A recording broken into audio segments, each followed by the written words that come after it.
Hey guys, this is Solar Gaming here, or you could just call me Dylan. So before I get into this video, I want to apologize as to how late I'm making this video. So not only is college getting in the way for me, but due to my new uploading schedule that I made very recently, it is further delaying my uploads. The reason for this is because my new uploading schedule consists of me uploading at least 1 to 2 videos weekly every Thursday. My old way of uploading videos has caused and put way too much stress on me, so bear with me as to why I'm making these changes happen in the first place. Anyways, the reason I'm making this video is because you guys have officially reached me to 600 subscribers. Thank you so much for all the support that you guys have given me over these past 3 years of me uploading Siren videos to this channel. So this actually isn't my first attempt at making this video. In fact, I already completed my 600 subscriber special video, and I filmed it in my bedroom. And it was just like the other 2 videos I made on this channel. But here's the thing, the video file for that 600 subscriber special video got corrupted, so I'm redoing that video in here right now. The difference is I'm not actually in my room, but I'm in my garage. And I'll tell you why soon. But to say that I wasn't mad about my video file getting corrupted would be a complete lie. But now I'm actually very happy that it got corrupted, because between then and now, I just recently acquired something that I think you guys will really like to see. And I'm really excited to show you guys as well. So I'm going to uncover the caps lens and I'll show you what I got. So this isn't a scale model. This isn't a mini siren. No, this is an actual ACA Allertor 125 outdoor warning siren. Just sitting here right in my garage. So this is your typical 912 port alerter. I suspect that this alerter was made around the 1970s, but I can't confirm that until I see the serial number of this alerter, which I haven't seen yet. And given by the longer intake cone, this is a Type 3 alerter. This alerter originally was in service in Cedar Falls, Iowa. It was located at Holmes Junior High. I got this alerter around a month ago after it got taken down and replaced by a T128 on September 13th. And ever since that day, it has just been sitting in my garage. And you may be asking why I haven't taken it apart yet. And the reason for that is because I wanted to make this video first before I do that. So right after I'm done with this video, I will take the whole siren apart and store it, because the colder months are coming. My mom's car is usually parked in this garage, so I have to get this alerter out of the way before winter arrives. So bear with me on that. But anyways, not only did I get this alerter head right here, not only did I get this, but I also got this stuff right here.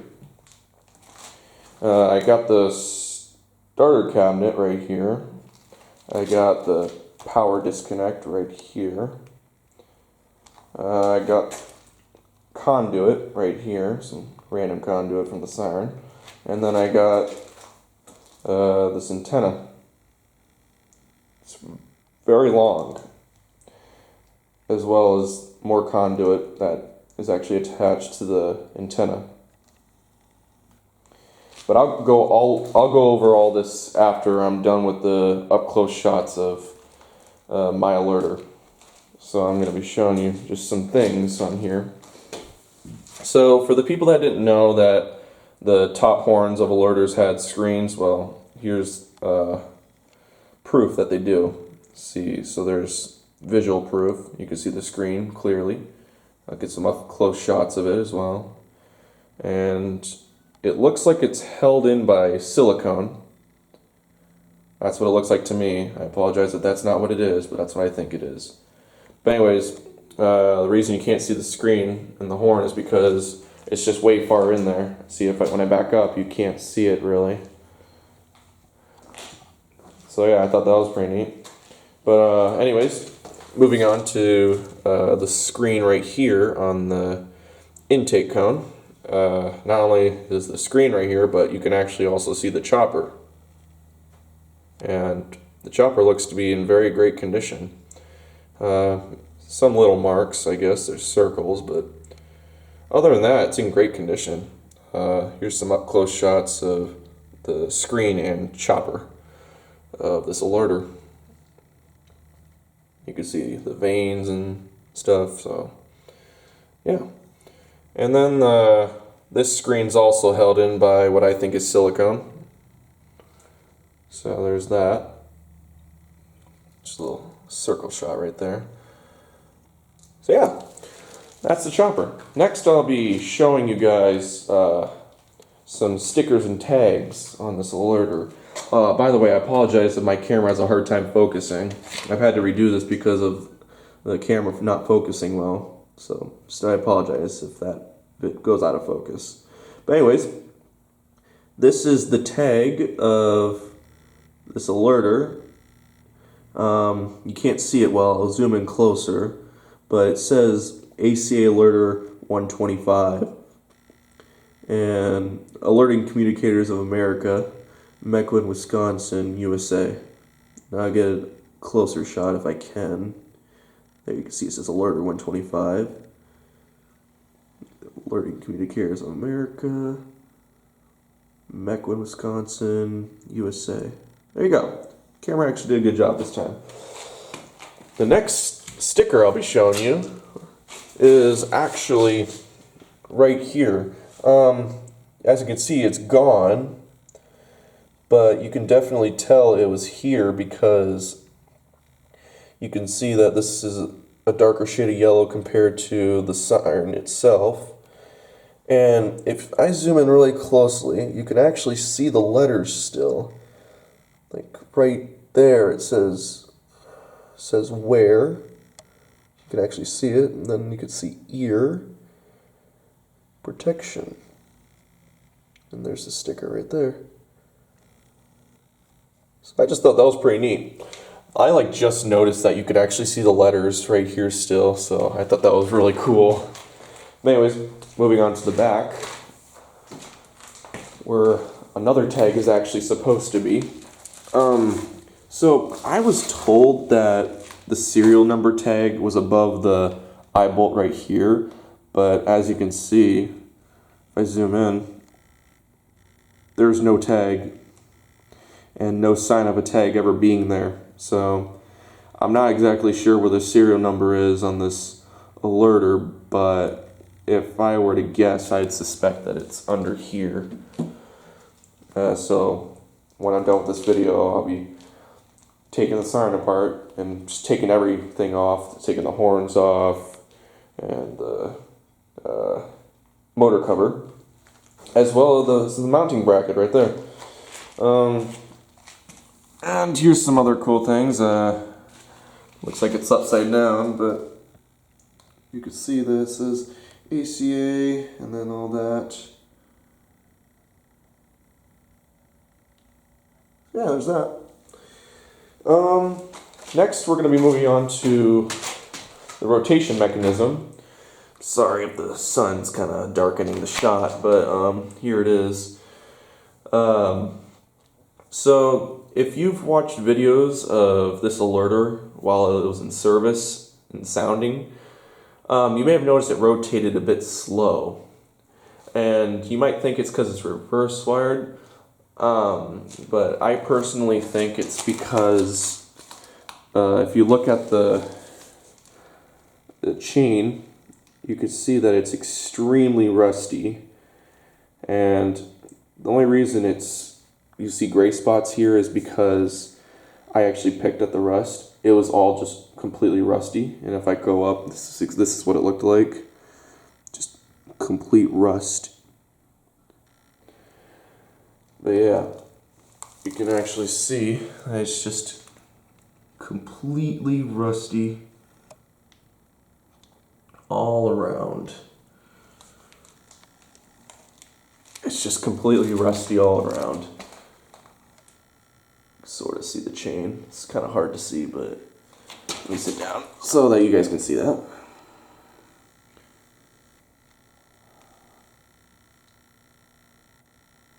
So yeah, there you go. It's just really rusty. The rotation mechanism still works, but it could easily snap, so because of how rusty it is. But yeah, anyways, right here we have the mounting bracket.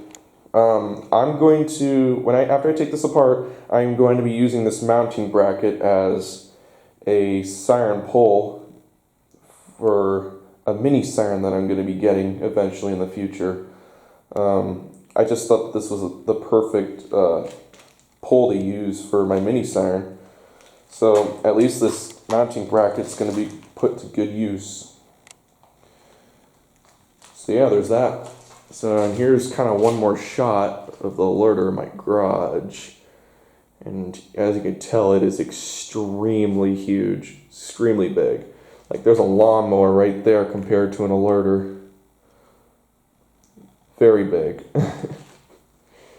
But the mounting bracket even makes it even bigger. But anyways, moving on to the boxes, the cabinets, and conduit. So first up we have the starter cabinet. This starts the siren, usually where the relay click comes from. And because I own it now, I can actually show you guys what the inside looks like. And I'm going to try getting in a good position where I can open this without the camera falling. There we go. So let's open this, see what's inside.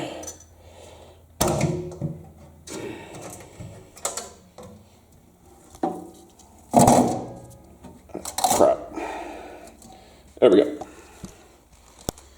Okay, so this is what the inside looks like. To say I understand things in here would be a complete lie.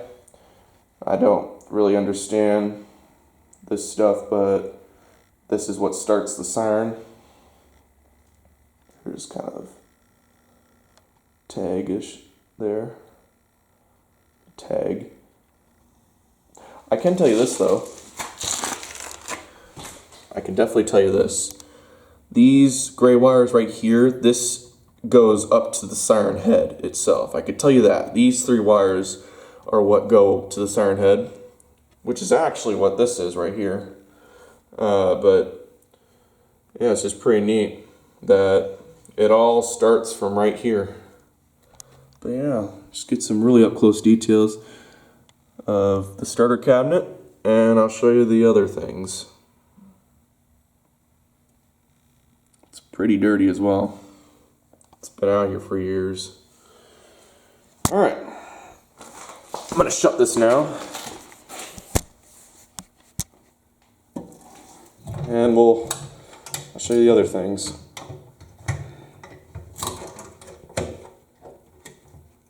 Come on. There we go. Now it's shut. Oh yeah, before I move on, I actually forgot to zoom in on the logos, so there you go.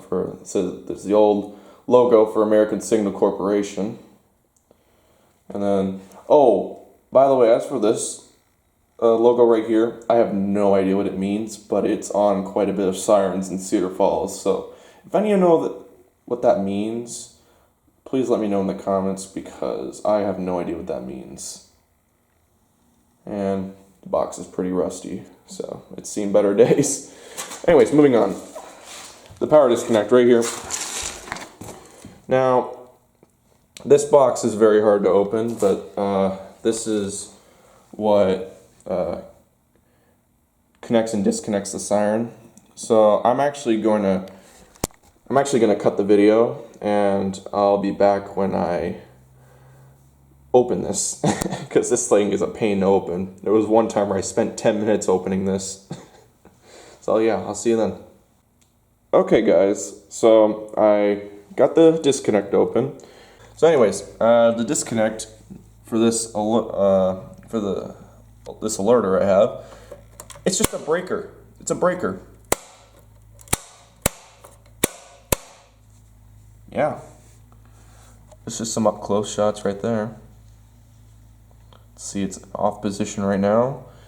Some wires up here. You can kind of see. I'll just show you around. You can see earth and hot. You know, just all that stuff right there. Oh, and then there's this up here. It's pretty worn out. But yeah, like I said before, this just connects and disconnects the power of the siren. So if this is off, then the siren's not going to turn on no matter what, unless you turn this back on in the on position like that. But we need to keep that off. So yeah, that's all for this disconnect right here. And now we got the conduit right here. This is what went from the starter cabinet to the siren head itself. This is the conduit that went from that to that. And they just let me have it, so I said why not. And this was especially nice to have because this actually worked very well as a like a rope to secure down the siren when it was in the truck. It was getting taken to my house. This was a really nice way to secure it down, so I'm very happy they gave this to me to use. And lastly, we have the radio antenna. As you can see, it's the radio antenna, and there's some conduit from the radio antenna right there. But you may be asking why I don't have the radio cabinet either, and the reason for that is because the city had to keep that. They wanted to use the radio for from that cabinet on their new sirens. So I wasn't gonna say no and disrespect them. So I just let them have it. So yeah. That's basically all I gotta show you of what I acquired, and I will be doing a walk around after this, and then I'll end the video from there. So yeah, see you then.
So yeah, guys, once again, thank you so much for getting me up to 600 subscribers, and I'll see you guys later.